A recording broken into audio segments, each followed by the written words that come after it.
Kris Jenner talking to Phoebe Gates and Sophie Cunningham on their podcast, The Burnouts. The duo interviews entrepreneurs and shares their experience as co-founders of the startup app Phia. Now, the AI-powered shopping assistant compares pricing on clothes, shoes, and accessories and has more than 1 million users. Exclusively on CBS Mornings, Phia is announcing dozens of celebrity investors. You can see some of them there. Good afternoon, beautiful people, and happy Thursday. So Bill Gates' daughter is facing some pretty serious allegations involving her shopping startup. And we're talking about conduct that, if it were ever criminally charged and proven as wire fraud, could carry a maximum sentence of 20 years in federal prison. But first, it is important to note that Phoebe Gates has not been criminally charged, and there has been no finding that she committed wire fraud. What we have right now are allegations surrounding a practice known as cookie stuffing. And once I explain what that means, you'll understand why this story is getting so much attention. Let's jump in. Welcome to Nelly Miranda.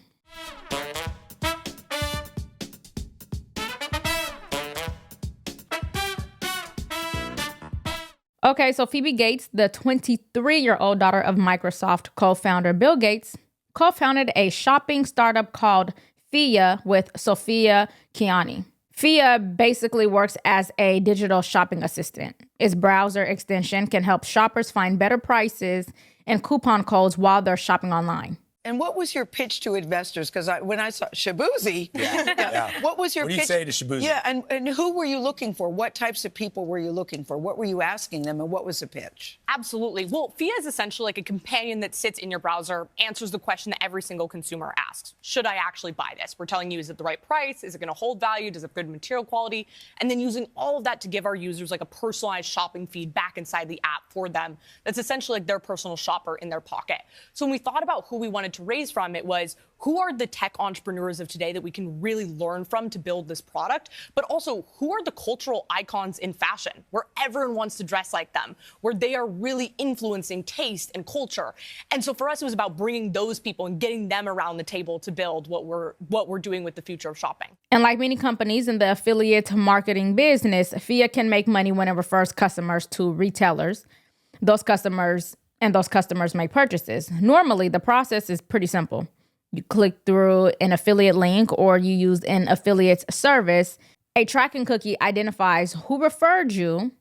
You make a purchase, and then that affiliate receives a commission. We all love a good shopping experience. But I have a question for you. When was the last time you checked on your Medicare plan? Because if you are 65 and up and you are on Medicare, come close. You are probably A, overpaying for your current Medicare plan, or B, you're on a plan that isn't the best fit for your needs and don't even know it. There are different plans, coverage, and costs, and most people assume that once you pick a plan, that's the end of it, and therefore they never go back to review their options. And that is why I partnered with Chapter, because they connect you with licensed Medicare advisors who compare every plan available nationwide, not just one insurance company.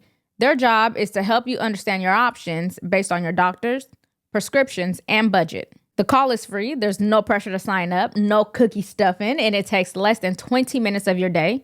So again, if you are 65 and up and on Medicare, or you're helping a parent navigate it, please dial 646-817-8160. That is 646-817-8160, or go to askchapter.org/Nelly. Now back to the story, because here's where the allegations of cookie stuffing began. According to a report cited by the New York Post, Phia allegedly dropped tracking cookies even when shoppers didn't actually use Phia to make their purchase. So in other words, that allowed Phia to receive credit and possibly a commission for a sale that it didn't actually generate. Here's a better explanation from Bloomberg's podcast. Take a listen. Now, Phia is a startup. It has an app, which lets you browse for clothes.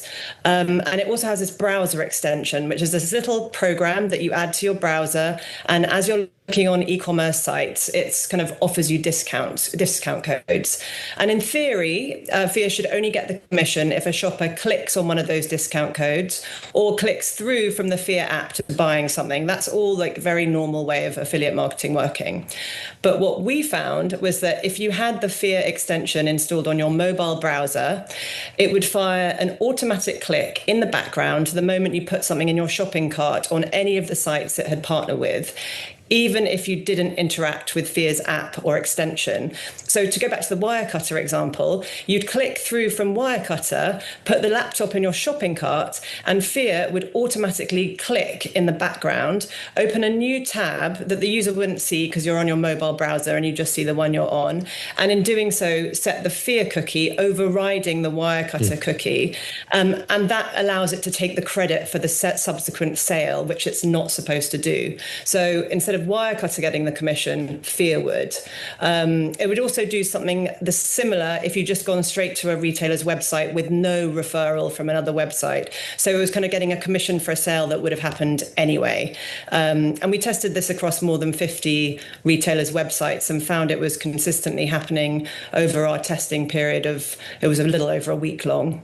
So yeah, I don't think this is just some technical disagreement over internet advertising, but rather, what did the founders, Phoebe Gates and Sophie Cunningham, know, and when did they find out about it? Because back in July, when this went public, Phia said that it had only recently learned about the issues and characterized it as essentially a technical problem. But the reporting from Bloomberg and New York Post shows that founders were well aware of the cookie dropping going back to last December. In the New York Post article, it writes, she messaged developers to make sure that Phia was dropping a cookie each time its browser extension popped up, even if the shopper didn't click a coupon, which would allow it to earn commission for the total gross merchandise value. In a Slack channel on December 18th, she wrote, worried this is an issue across the board. Can you confirm auto pop for cookie drop is live on all sites with a coupon to confirm we are monetizing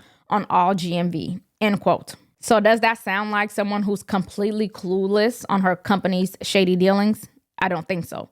There's a huge difference between saying our software accidentally did something that it wasn't supposed to do versus saying, can you confirm auto pop-ups for cookies? So back in July, after Phia disabled cookie stuffing, the revenue dropped from $80,000 per day in average to $10,000 to $28,000 per day. But the company denied that dip in revenue was from alleged cookie stuffing. Phia issued a statement to People's Magazine saying, any features causing misattributions were immediately removed over a month ago on July 7th. We are reviewing every transaction. We are fully committed to and have already begun issuing all transaction reversals to brand partners as a result of any misattribution. And we are hiring a head of compliance to make sure something like this never happens again. We are now continuing to connect our users with items and offers from thousands of brand partners. We will learn from this and want to ensure our users have the best possible shopping experience with features like our new digital closet and more to come. And now, fast forward to today, they are in the headlines again, but the bigger question is, could Phoebe Gates actually face 20 years in prison? I think not. She has not been charged because prosecutors would have to establish elements of a crime, including fraudulent intent, before we can even get anywhere near a sentencing. So I think the headlines are jumping the gun a little bit. But quite frankly, being the daughter of Bill Gates, I hardly believe anything will come of this. A slap on the wrist, maybe. Bill Gates is a mess, but that's a different story. I don't know. Did the apple ever fall far from the tree? I don't think so. But what do you think?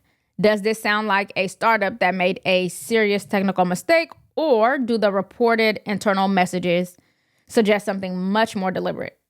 Let me know in the comments, and if you got any value from today's video, please make sure you like, share, and subscribe to support the channel, and ring the bell so you'll never miss an update. Thank you all for watching, and I'll see you in the next one.